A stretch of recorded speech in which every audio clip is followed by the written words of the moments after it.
It's midnight and you are tuning in to Nightline with me, Zahir Kelvinong Abdullah. The top stories: MACC seizes 5 million ringgit in foreign currency from prominent politicians' safe house. And judiciary will remain independent, says Prime Minister.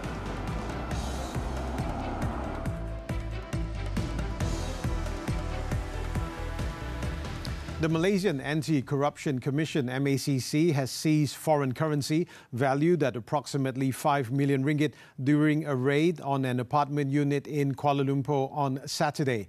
According to an MACC source, the apartment was allegedly being used as a safe house for an influential politician. The raid followed the recent arrest of a businessman and a former senior executive at the Selangor Menteri Besar Incorporated (MBI) in connection with an investigation into a multi-million ringgit corruption scandal related to a sand mining concession granted by a subsidiary of the state investment arm. The source said that following the arrest, one of the suspects revealed the existence of the safe house which was being used to store money obtained from corrupt activities involving the politician. The source added that the raid, which was conducted at the apartment unit at around 10 p.m. on Saturday, uncovered around 1.52 million Singapore dollars, or approximately 5 million ringgit, which was stored for use by the politician in relation to his political activities. It is understood that the money was provided by an unidentified individual and stored by the businessman under the politician's instructions. The former executive is expected to have received millions of ringgits in bribes from a company that secured a sand mining concession 5 years ago. The MACC has frozen around 15 bank accounts belonging to various individuals and companies, including those believed to have been used to channel corrupt funds. MACC Chief Commissioner Tan Sri Azambaki has also confirmed the arrest of the two suspects involved. The case is being investigated under the MACC Act. Judicial independence and the rule of law must remain paramount in upholding and administering justice without fear or favour. Prime Minister Datuk Sri Anwar Ibrahim emphasised that judicial independence is rooted in the doctrine of separation of powers, which is enshrined as a fundamental principle in the Federal Constitution. According to Anwar, the judicial system should not be held captive by the views and demands of the elite, nor should they yield to the influence of pressure groups serving the interests of the rich and powerful. In the past, we have seen how this sacrosanct principle has been violated by the powers that be, working hand in glove with the highest judicial office, perverting the cause of justice in order to serve nefarious and vile political ends. But let me firmly declare that enough is enough. That era is over and gone, and that we will never allow such abuse and violations ever to happen again. Anwar said this in his keynote address at the opening ceremony of the 37th Law Asia Conference in Kuala Lumpur on Sunday. Also present were Chief Justice Tun Tengku Maimun Tuan Mat, Malaysian Bar President Muhammad Ezri Abdul Wahab, and Law Asia President Shyam Divan. The Prime Minister also said that judicial and legal reforms must reflect the nation's progress in line with the changing times. Anwar also stressed that laws must be flexible yet robust, capable of safeguarding individual rights while promoting creativity and innovation. Legal frameworks must also evolve to address unprecedented advancements in technology. At a separate event, Anwar stressed that Malaysia maintains good relations with all countries and allows their ships to dock, except for those from Israel. He stated that the arrival of 2 naval ships from China at the Pulau Pinang port recently is not an issue. Kita nak jelaskan, dasar untuk berbaik dengan semua negara, kapal nak berlabuh dalam semua pelabuhan kita, bagi semua negara, kita akan terus izinkan. No compromise. Yang kita tak bagi Israel, yang lain masuklah. The Prime Minister said this when officiating the 78th Annual General Meeting of the Associated Chinese Chambers of Commerce and Industry of Malaysia, ACCCIM, in Petaling Jaya, Selangor, on Sunday. He added that allegations by certain parties claiming that the arrival of naval ships indicated an intent to attack and take over the country should not have occurred. On Saturday, Foreign Minister Datuk Seri Muhammad Hassan said that the docking of the two Chinese naval ships at the Pulau Pinang port was routine, adding that the matter should not have been blown out of proportion. He further stated that the Chinese delegation had also sought official approval from his ministry pertaining to their visit to a private school in the state.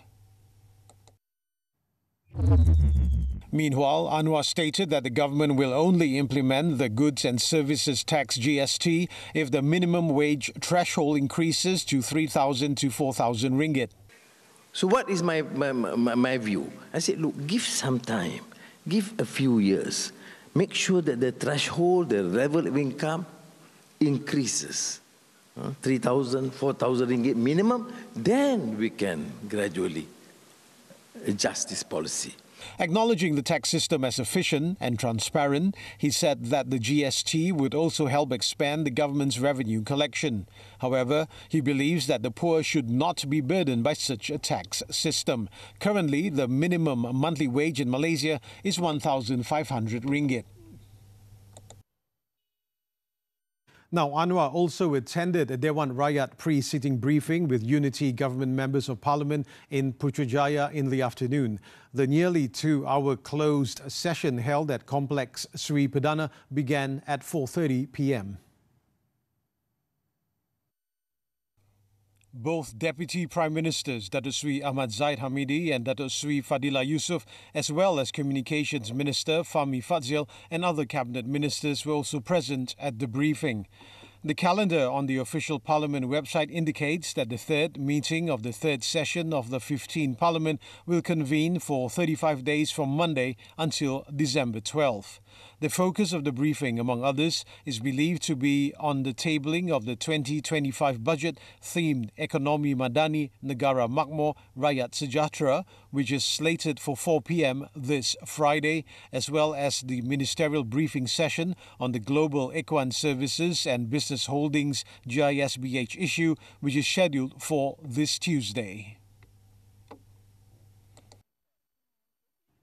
The Yang di-Pertuan Agong Sultan Ibrahim arrived in Bandar Seri Begawan on Sunday to begin a 3-day state visit to Brunei. The special aircraft carrying the King and Raja Permaisuri Agong, Raja Zahrid Sofia, landed at Brunei International Airport at 11:25 a.m. Accompanying Sultan Ibrahim and Raja Zahrid Sofia was Tengku Temenggung Johor, Tunku Idris Iskandar Sultan Ibrahim. Upon arrival, their Majesties were accorded a red carpet welcome and greeted by the Crown Prince of Brunei, Pengiran Muda Mahkota Al-Muhtadi Billah Sultan Hassan Al-Bolkiah, and his wife, Pengiran Anak Isteri Pengiran Anak Sarah. Also present were Pengiran Muda Abdul Malik and his wife, Pengiran Anak Isteri Pengiran Raabiatul Adawiyah, as royal family escorts, along with Pengiran Muda Abdul Matin Bolkiah. Both the King and Queen then attended a tea reception with 300 Malaysian diaspora in the afternoon. On Monday, their Majesties will be accorded a state welcome at Istana Nurul Iman, followed by an audience with the Sultan of Brunei, Sultan Hassan Al-Bolkiah. This is Sultan Ibrahim's inaugural state visit to Brunei since ascending the throne on January 31st, which also coincides with the 40th anniversary of diplomatic relations between the two countries. The police are investigating potential militant jihad brainwashing of children rescued from welfare homes linked to Global Equine Services and Business Holdings, GISBH. Inspector General of Police Tan Sri Razaruddin Hussein revealed that the authorities are now probing claims that the children were exposed to militant jihad elements while they were at the welfare homes. Razaruddin stated that although he did not touch on the screening of militant videos to the children during the course of investigations and press conferences relating to the case, the probe is now heading in that direction. He also confirmed that these children were indeed shown videos related to the group's leader, Abuya, during their time at the welfare homes. On Saturday, Selangor Islamic Affairs and Cultural Innovation Committee Chairman Dr. Muhammad Fahmi Ngah said that the rescued children were exposed to militant ideology via video screenings during the children's free time at the welfare homes. He noted that this information was obtained from police sources. It was previously reported that a total of 662 children were rescued from the welfare homes run by GISBH. Court orders have been obtained to place these children under the care of the Social Welfare Department JKM for protection.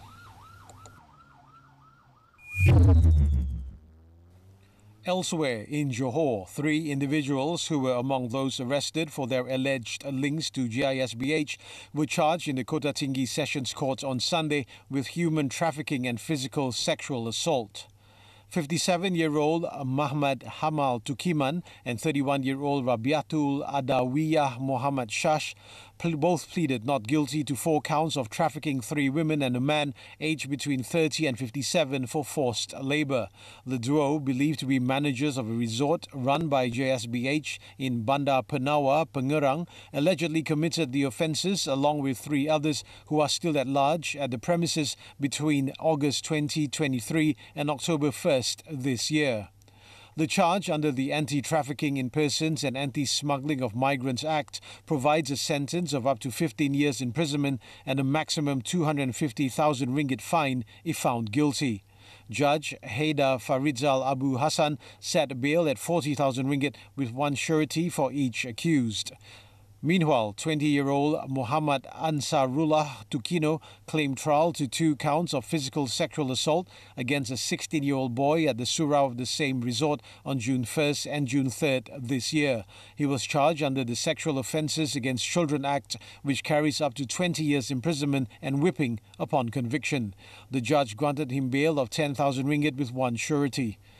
The court also imposed additional conditions on the trio, including the surrender of their passports and monthly police check-ins before fixing November 27 and 28 for mention of both cases, respectively. Zionist raids destroy 100-year-old mosque in Lebanon. This and more from the Foreign Front when we return. Kahwin pun atas suka sama suka. Sepatutnya kamu tu lebih faham dengan perangai Adria. Jangan ikut perasaan. Syaitan ni memang suka berbisik pada kita. Saya cuba mengalah dengan awak. Buat apa yang awak nak. Mana Adria yang saya kenal dulu dengan dia? Saya tahulah awak masih lagi cintakan Harisu. Tak payah nak buat-buat baik untuk Aidil. Jala Cinta, Isnin hingga Khamis 10 malam di Samarinda TV3 dan stream sekarang melalui Tonton.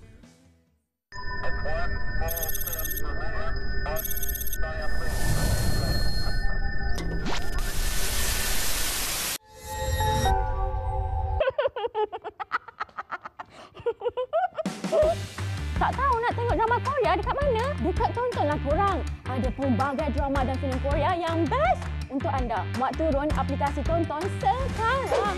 Semua favorit anda ada di sini.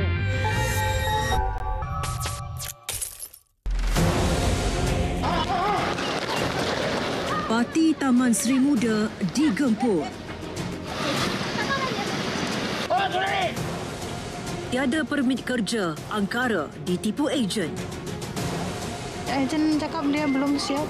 Kita pun tunggulah. Dia bayar berapa sama ejen? Sekali siap ada 7,000.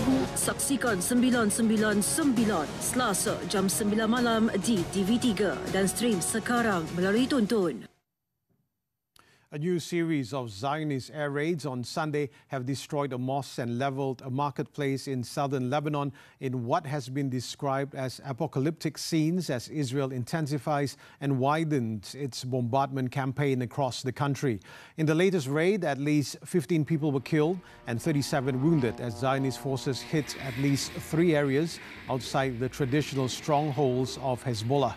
An old mosque in the village of Kafar Tibnit in southern Lebanon was also completely destroyed, but there were no immediate reports on deaths. Meanwhile, in the southern city of Nabateh, An attack on a market late on Saturday killed several people and caused a fire. However, the number of dead and injured is yet to be determined due to the huge fire.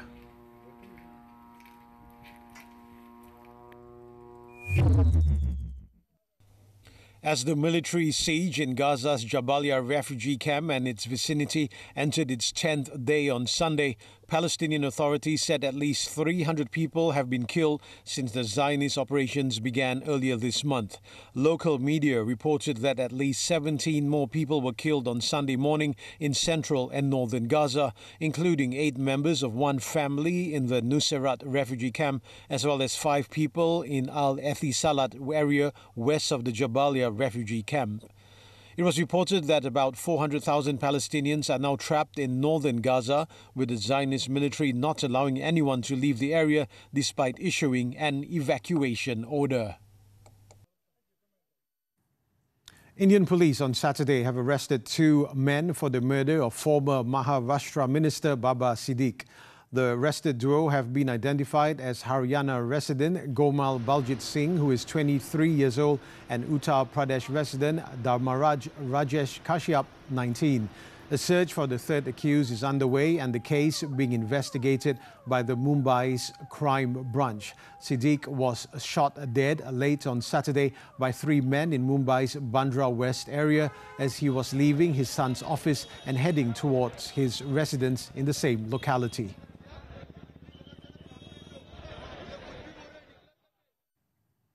Taiwan reported that a Chinese aircraft carrier group sailed to the island's south on Sunday as China's military stated it was prepared for battle amid concerns in Taipei about the possibility of a new round of Chinese war games. According to Taiwan's defense ministry, a Chinese naval group had entered its waters near the Bashi Channel, which connects the South China Sea and the Pacific. The ministry added that its armed forces are closely monitoring developments and maintaining appropriate vigilance and response. Meanwhile, the People's Liberation Army's Eastern Theatre Command released a propaganda video titled "Fully Prepared and Bidding One's Time Before Battle." The video showed fighter jets, warships, mobile missile launchers and amphibious assault vehicles with a small map of Taiwan included within one of the Chinese characters.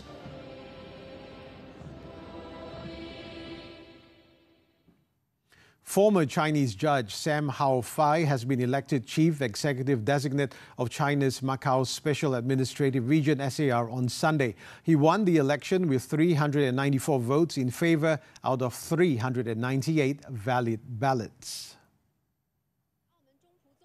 After being announced as the chief executive-elect, Sam pledged to uphold national sovereignty, accelerate the city's economic diversification and better integrate it into the national development plans. However, the appointment of Sam to a 5-year term as chief executive must be approved by China's central government. According to the Basic Law, the chief executive is accountable to the central government and to the Macau SAR. He is the territory's first leader born in mainland China, and critics fear the move will see Beijing's agenda take priority over business interests.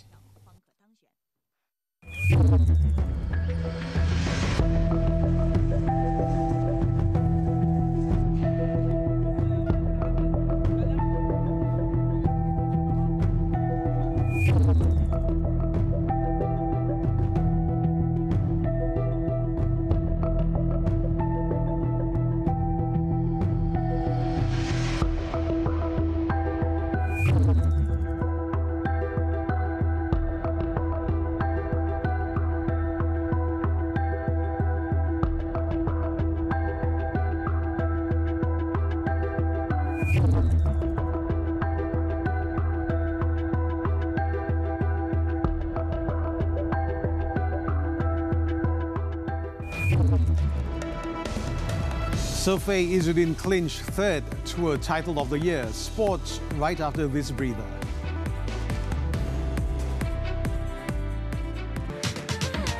Modus operandi yang sama bermakna daripada pembunuh yang sama. Ya Puan, saya pasti ianya dilakukan oleh individu yang sama. Korang. Sini. Apa? Aku rasa pejabat ni Pejabat skamer. Sampai hati dia tepikan kita semata-mata nak study dengan Adi. Gadis dan Angan-Angan.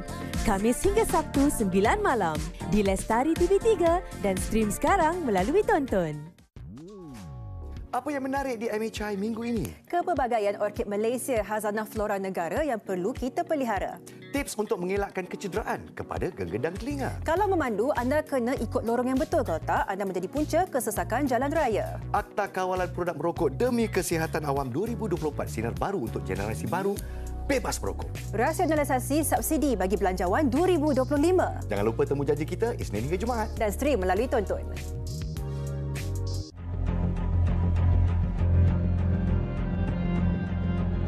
Firdaus Mokhtar telah mengenali kekasih beliau sehingga membawa kepada kehamilan pada Nur Fazlina. Dia dapat idea untuk samun seorang bernama Hussein. Kematian abang kandung sendiri, dia boleh simpan rahsia, selepas tahun lebih tu dia dedahkan kepada polis.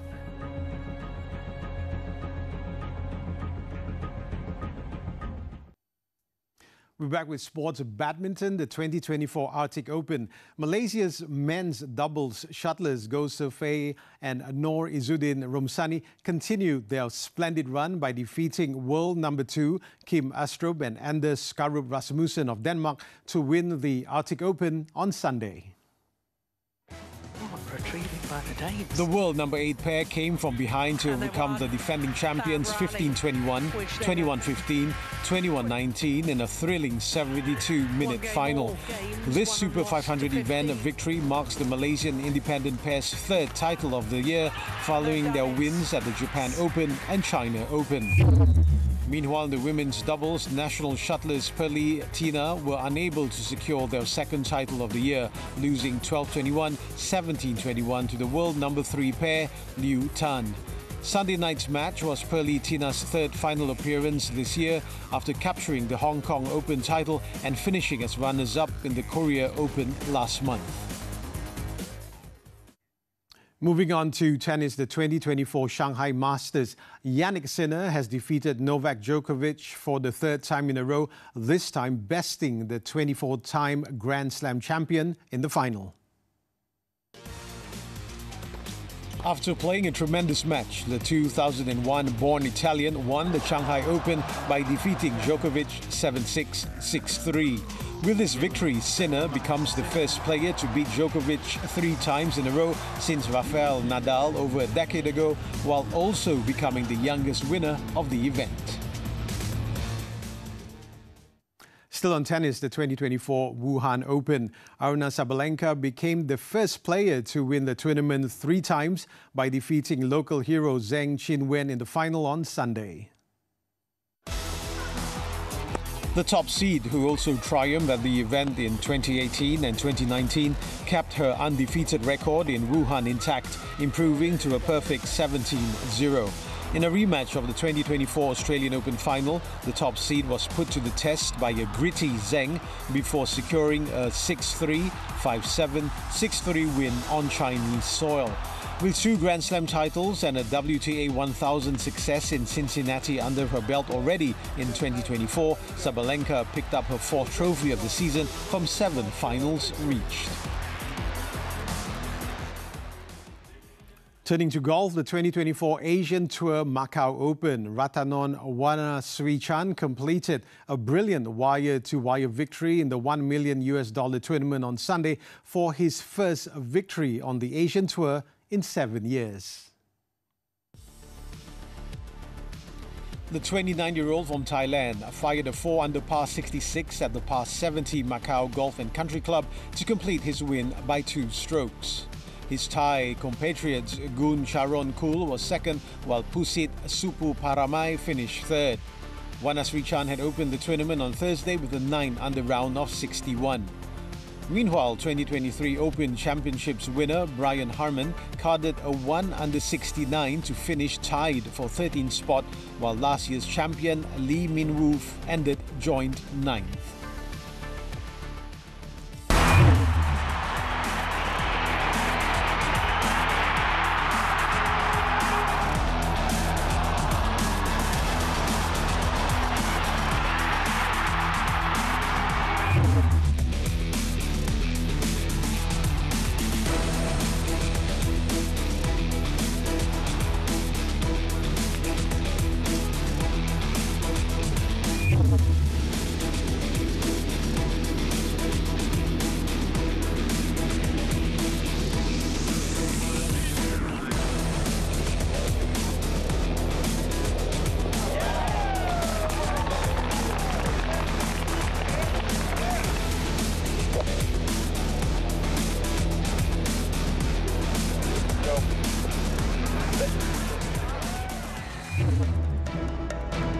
3 individuals arrested over missing Tafiz students. The details when we come back.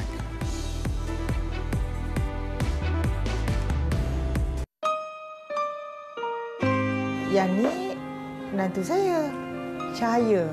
Korang kenal ke? Dah lama dah. Adik selalu bagi hadiah dekat Fifi dengan Mama. Cha, saya rasa awak perlu avoid untuk jumpa dia. Kau ni memang sengaja kan nak buat Adib dengan Rehana tak jadi kahwin? Lagi sekali kau buat, kau tengok akibat dia. Hai Cinta, dengarkanlah setiap Isnin hingga Jumaat 7 malam di Akasia TV3. Tahniah pemenang ABPBH 36. Bakat anda bersinar seiring populariti. Terus teguh di pesada seni tanah air. Jumpa lagi di Anugerah Bintang Popular Berita Harian yang seterusnya. Wanita hari ini. Seronok kan tengok kebahagiaan orang lain? Tapi kita pun ada cara bahagia kita sendiri. Yana hang nak makan apa? Bak main menu kedah sikit. Duit bukanlah segala-galanya. Tapi nak hidup ni perlukan duit. Nafkah adalah wajib. Tapi bagaimana pula dengan nafkah mengikut kemampuan? Apakah harapan wanita dalam Belanjawan 2025? Ayo suarakan pendapat anda Jumaat ini. Semuanya di WHI TV3 dan stream ditonton. Wanita hari ini.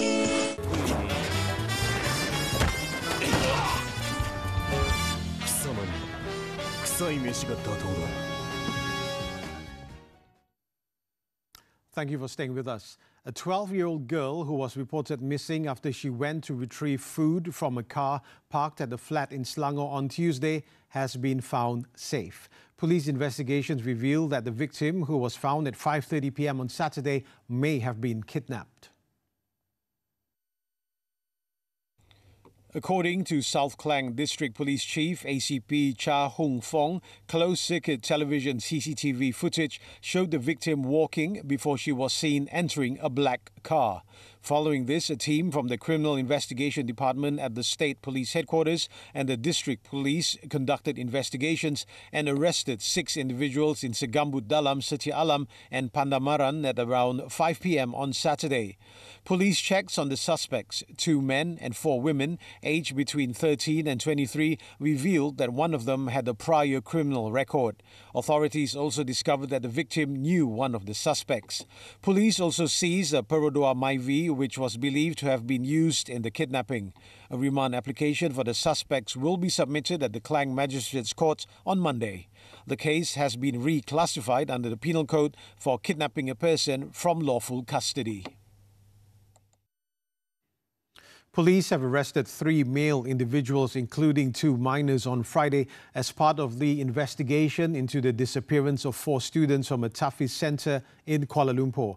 Kuala Lumpur Police Chief Datuk Rusdi Muhammad Isa said that the suspects were also students at the same Tafiz as the victims. In a statement on Sunday, Rusdi said that only one suspect, the 20-year-old, was brought to court and remanded for 1 day, while the other 2 suspects, aged 13 and 15, were not remanded due to their status as minors. The trio were released at 7 p.m. on Saturday on police bail after their statements were recorded. The case is still being investigated, including obtaining evidence from medical professionals. It was reported that 4 students from a Tafiz in Datuk Kramat were found safe in Kampung Bangi, Kajang, Selangor on Friday after being reported missing since Tuesday. On Saturday, Rusdi explained that the victims, aged 13 and 14, were discovered to have injuries suspected to be a result of physical and sexual abuse following an examination conducted at Kuala Lumpur Hospital.